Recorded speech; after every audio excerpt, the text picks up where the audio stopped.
Why do you think ganja should be legalized? Or what importance is it? Well, of course, like that would be an obvious question, and I think I just said I believe it cures cancer. Look into Rick Simpson and his work in Nova Scotia and the people of his community, and how they basically prove that ganja cures cancer. Rick was curing all his friends, and there's all these different types of slurry. There's mines. There's all these things that pollute the water. People drink this, they get cancer. His friends are dying all around him. He's attempting to save them, and he had used this some sort of essential oil of cannabis for his own skin topology, I forget. And he said, well, we should try it, just eat it, see if it helps. He had a friend who was diagnosed terminal, and they said, well, it couldn't hurt. And of course, it couldn't hurt, and they tried it, and his friend didn't die. And the doctors were mystified. And then apparently he tried this with friend after friend, and it worked. He was part of an Elks Lodge, something like this. He had many friends. They were getting cancer. So after 3 or 4 people, he started to notice this actually works. He started to make it public and go on YouTube, and he made videos. Rick Simpson for cancer, and check that out on YouTube. I think you'll find it very interesting. So that's one reason, is simply that it's put down by Western governments, and the other governments of the world agree. They agree to go along with it because they get paid off by large pharmaceutical companies. And that's why it's not legal in your country. And that's why it's not legal in large parts of my country.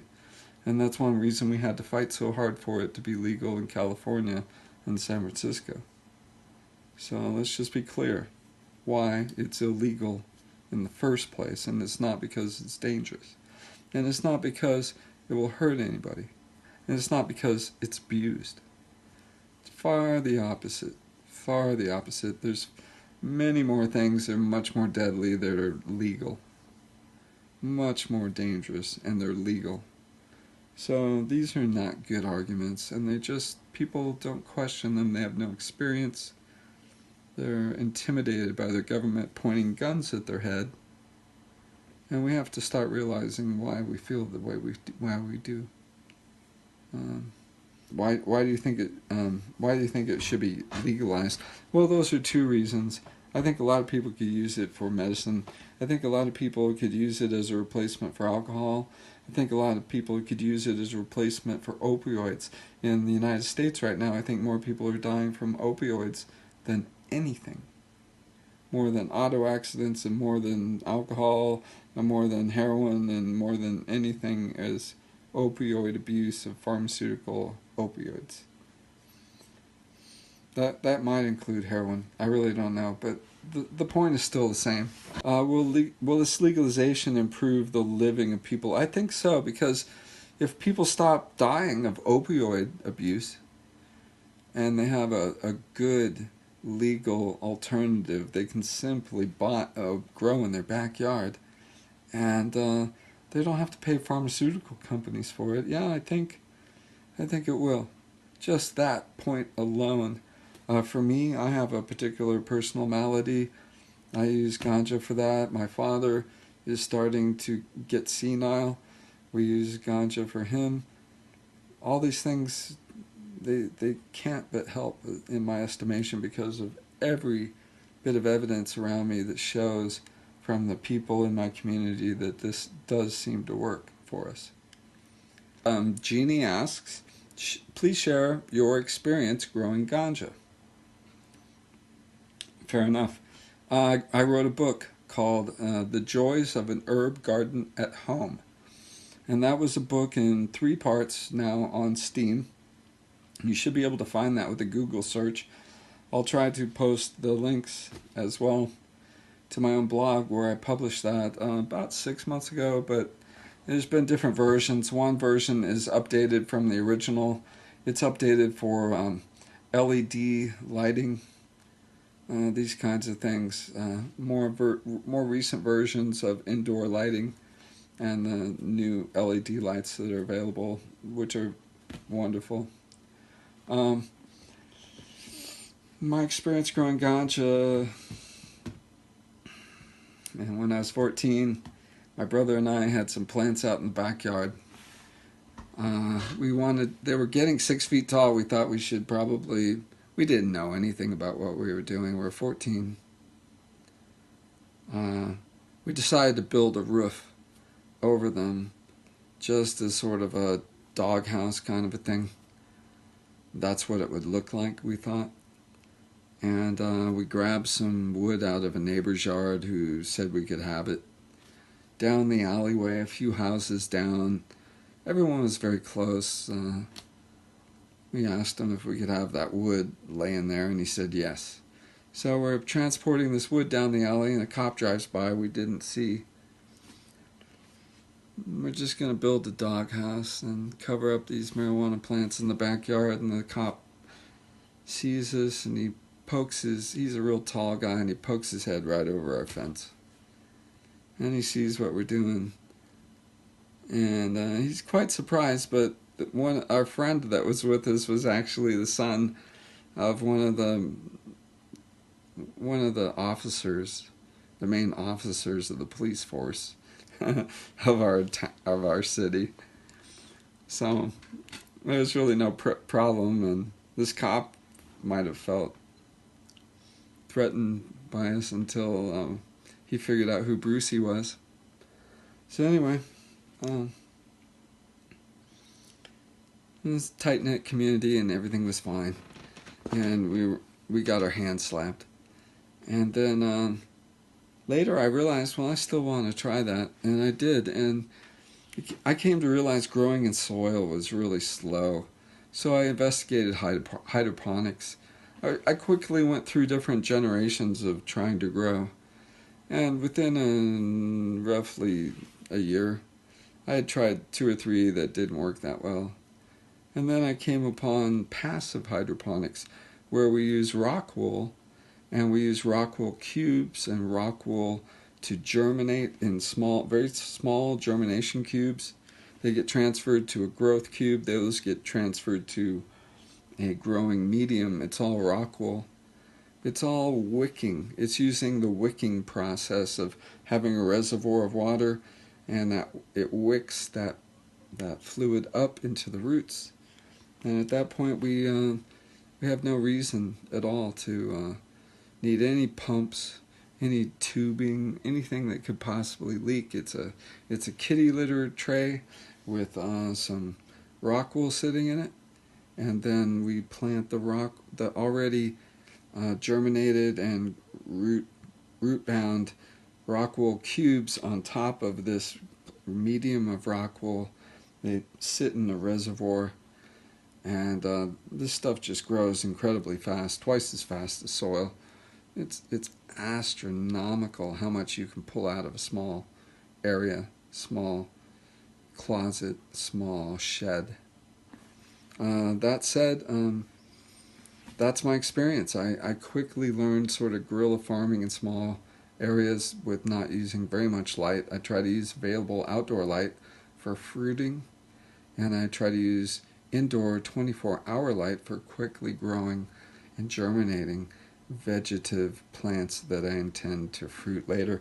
The more plants you want to grow, the more you can get from a particular area. They call that sea of green. So if you have a particular area, you can put 12 plants in there. You could consider putting 18, grow them smaller, grow them closer together, collect more light from the top of those plants where the lights are. This is called sea of green. You just grow more plants in the same area, and there's more colas, there's more budding plants in a tighter area because they're all smaller, but there's more density per square foot, so to speak. Read my book. Read what that has to say, because it's all in there. That was published 20 years ago, and I wrote that book so that future generations would always have access to this information. I thought it was important. And I thought, fuck the police. So, what would make you pick interest in ganja? That's a sweet question. Well, my first memory of it was being on the beach in Laguna Beach. My father pointed out some guys were smoking a doobie out on the beach. And I was 12. And we were just way up high looking down, maybe with binoculars. And you could see people all over the beach doing all kinds of things, and these guys had rolled a joint, were smoking it on the beach, and I thought, wow, those guys really know how to live. And I guess it sort of made it a role model. That was not intentional by my father. I was very curious. I was going to find this anyhow. Being a curiosity led me straight to it. Being illegal led me straight to it. I wasn't afraid of it. I didn't think I'd become addicted to it. I knew it wasn't going to kill me. No one has ever died from ganja. No one has ever no one has ever developed cancer from ganja. No one dies from overdoses. So we might get too high and feel out of control and feel panicked and anxious for a few hours, and that's about as bad as it ever gets. So my interest lies in my curiosity thereof. Making love with some ganja in the room, I would say makes it nice in the bedroom. It's good for certain activities when I get wild. Lots of different things when I want to really focus on what I'm doing, and then I'm exhausted, and then I want to perk myself up. I believe it helps us use different parts of our brain. So we have our initial rational self when we first wake up. Then maybe later in the day we feel exhausted. At that point, it can really help to have something that perks us up. And there's a lot to this. You have the sativa and the indica. There's two different major strains on Earth. And then there are hybrids where these have been crossed by people somewhere in the middle. For instance, the Europeans have done a lot of hybridization from Asia, from Africa, from South America, Central America, Mexico. So the Americans done a lot of hybridization. So this can get very technical. There are a lot of genetics involved. There are female and male plants. They need to be recognized. We have a sesamolia. Only the females are allowed to grow unless there is some sort of genetic crossbreeding going on. We'll leave it at that.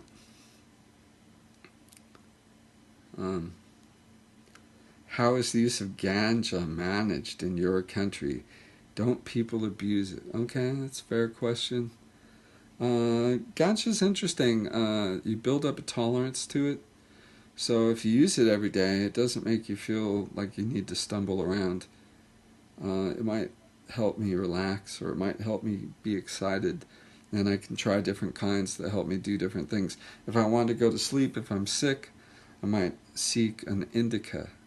And if I want to be excited and have fun and go out and party and remain very lucid and not drunk, I will avoid alcohol, and I'll do something like a sativa. Even if I want to be able to think after several hours of working hard, a sativa can really wake up my mind, helps me use different parts of my brain.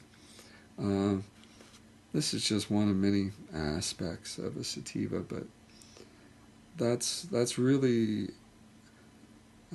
how I think of these things. So managed in your country, well, it's managed really poorly, just like it's managed really poorly in your country. But where I lived recently in California, it had been legalized for both medical and recreational use. And so that basically meant it's legal for the better, for the most part, with very little regulation in California. I don't think we've seen anything change in California. Actually, Nothing of any great importance has happened since California legalized recreational marijuana, ganja, cannabis. So let's really think about this closely. We have a good model. We have people on the ground every day. Nothing really serious has happened. And there's a reason for that. It's because it's not dangerous. Okay, so this really speaks more to why do we believe what our government tells us if that information is actually wrong? Well, because somebody paid them to tell you that. So that's important to know. Just be aware and make up your own decisions and make up your own mind. So management. I won't worry about management. I think that people can manage themselves if they're motivated. If people are properly motivated to manage themselves, they can do so, and they can be quite good at it, in fact, I believe. So Jeannie asks me, why did you stop growing ganja? That's a fair question. Good question. Just like any kind of farming, it's work. It's hard work. I was busy working at software companies and focusing on all kinds of other things. I first started growing ganja in my late 20s because I wanted to understand it better. Very late 20s. I'd already traveled a lot and I had a house. I wanted to understand the breeding of genetic strains. So if we take a sativa, we take an indica, and we crossbreed those through pollinating a female. So we have to recognize female, we have to recognize male. The males have to be kept away from the females, except when you want to pollinate a female in order to create seeds. Then from those seeds we could select specific plants. Once they're germinated and they're fruited, we could select them, try each, and find one that is really the best of all these seeds that we now have germinated and grown and taken to fruition. That's a very long process, but it was interesting to share with some friends I had at that time who were interested in the psychedelic community of Berkeley, Santa Cruz, entire San Francisco Bay Area. It's a very psychedelic oriented place. We did a lot of exploration, and I feel proud to be a pioneer of that, if only in a small way. I worked with cannabis during that time. I also had many friends who worked with Shulgin, worked with 2CB, many things that kind of blew my mind. Also, mushroom hunters finding all kinds of rare and exotic mushrooms in these big giant books, trying to figure out what they are. So I stopped because it's a lot of responsibility and I had other things to move on to, and that's the only reason. I stopped because I had many sources for it after I had been a source for it with my friends. So I could get it from others. It's never been hard for me to find good quality sources, but I lived in Northern California, which is probably the mecca of excellent cannabis in the world, second only to a few other places, perhaps Amsterdam, perhaps, maybe. But I'd still say we do it better in San Francisco. It's interesting, everywhere you go to a dispensary, if you want to buy it legally, there'll be all these names. Must be thousands and thousands of names now. People they cross some plants, they give it a name. It starts becoming legendary, like sour diesel and can't even think, Girl Scout cookies. There's all these names. They don't mean much of anything because they're actually different names from different things that got reapplied. The point being is that there are going to be millions of strains, and it's fun to experiment with. It should be legal. There's really no good reason it's not legal. There's a lot of powers that be would like to just simply force you to use their drugs, and you should have no alternative, especially no free alternative you grow in your own garden. Hey, Surf Yogi here. Shout out to Art Zone and West Africa. 2 new communities on Steam. And be sure to click a delegation link while you're at it. Shout out to Ms. Rory, Art Zanolino, Lord James, Chiama, and Emma Love. Thank you so much for all your help with these 2 new communities and the great team of curators at each community. AXA, the Steam Jesus. Thanks for all your inspiration, man. You're really great inspiration to me. And Smoke Spliff for me, man. And then Glow Glow, Pretty Jewels. Thanks so much for all your time and attention. Thanks to all the people that helped with the crowdsourced video, Africa Arise. Chiama, what a great job with that. And everybody really came together on that. I'm so appreciative, so thankful. All right, bye-bye.